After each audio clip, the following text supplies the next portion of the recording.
Assalamualaikum warahmatullahi wabarakatuh. Bagaimana kabarnya teman-teman kelas 1 SD ID Al-Aqsa? Semoga selalu dalam keadaan sehat dan dilindungi oleh Allah Subhanahu wa taala.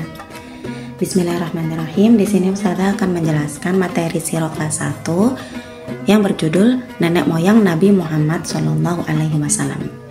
Jadi teman-teman, nenek moyang Nabi Muhammad itu bernama Hashim. Hashim ini adalah seorang tokoh yang ada di kota Mekah. Ketika beliau di sana, masyarakat Mekah itu selalu mematuhi dan menghormatinya teman-teman.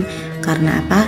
Karena Hashim ini sikapnya baik, beliau juga cerdas, dan tak lupa jasanya yaitu karena kepemimpinannya Mekah berkembang menjadi pusat perdagangan. Akhirnya Hashim di kota Mekah mendirikan suatu pasar, dan pasar tersebut menjadi ramai, banyak pembelinya. Akhirnya menjadi pusat perdagangan, yaitu kota Mekah, atas jasanya Hashim. Namun dari perkembangannya kota Mekah yang seperti itu, ternyata orang-orang kota Mekah itu juga mengalami kemunduran teman-teman, atau ada hal negatifnya.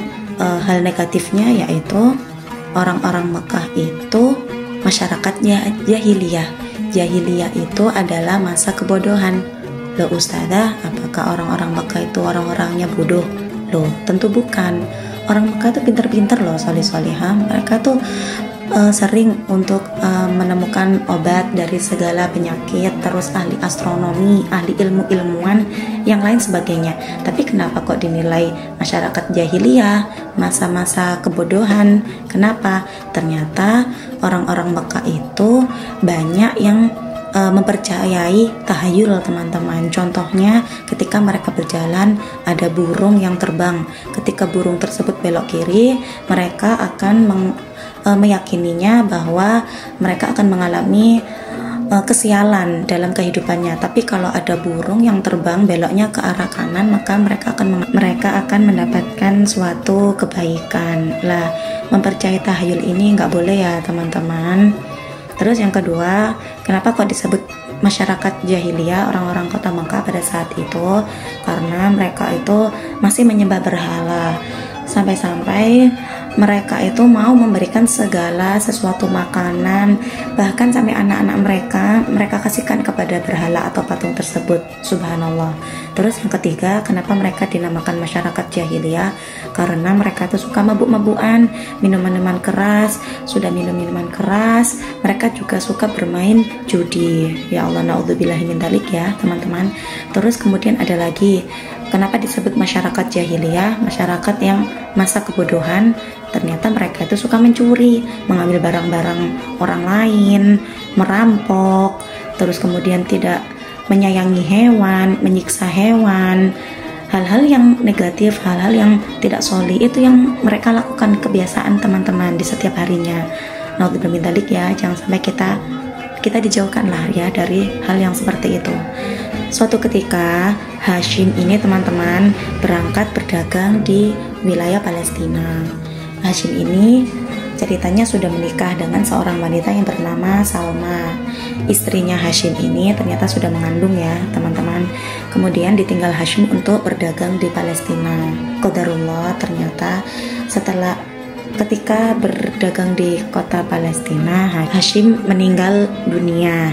Setelah Hashim meninggal dunia, kedudukan kepemimpinannya di kota Mekah digantikan oleh adiknya yang bernama Al-Muthalib. Selang beberapa waktu teman-teman, Salma, istri almarhum dari Hashim, melahirkan seorang anak laki-laki yang diberi nama Syaibah. Syaibah ini alhamdulillah tumbuh menjadi seorang remaja laki-laki yang kuat di kota Taif. Pada suatu hari, adik almarhum Hashim yaitu Al-Muthalib tidak sengaja bertemu dengan keponakannya yaitu Syaibah. Tidak lama kemudian Al-Muthalib mengajak Syaibah untuk pulang kembali ke Mekah karena Syaibah ini adalah anak dari almarhum Hisham. dan Syaibah harus bisa melanjutkan kepemimpinan ayahnya yang ada di kota Mekah. Setelah mendapatkan izin dari ibunya Syaibah, yaitu Salma, untuk kembali pulang ke kota Mekah, Al-Muthalib dan Syaibah melakukan perjalanan ke kota Mekah dengan menaiki unta. Tapi ketika sampai di kota Mekah, ternyata orang-orang Mekah menganggap bahwa yang naik unta bersama Al-Muthalib adalah budaknya Al-Muthalib. Maka dari itu orang-orang memanggil Syaibah dengan Abdul Muthalib. Nah, dari situ teman-teman, sampai dengan sejarah ini, nama Syaibah itu lama-kelamaan terlupakan, dan nama Syaibah ini lebih dikenal dengan nama Abdul Muthalib. Dan ternyata Abdul Muthalib adalah kakek dari Nabi Muhammad SAW.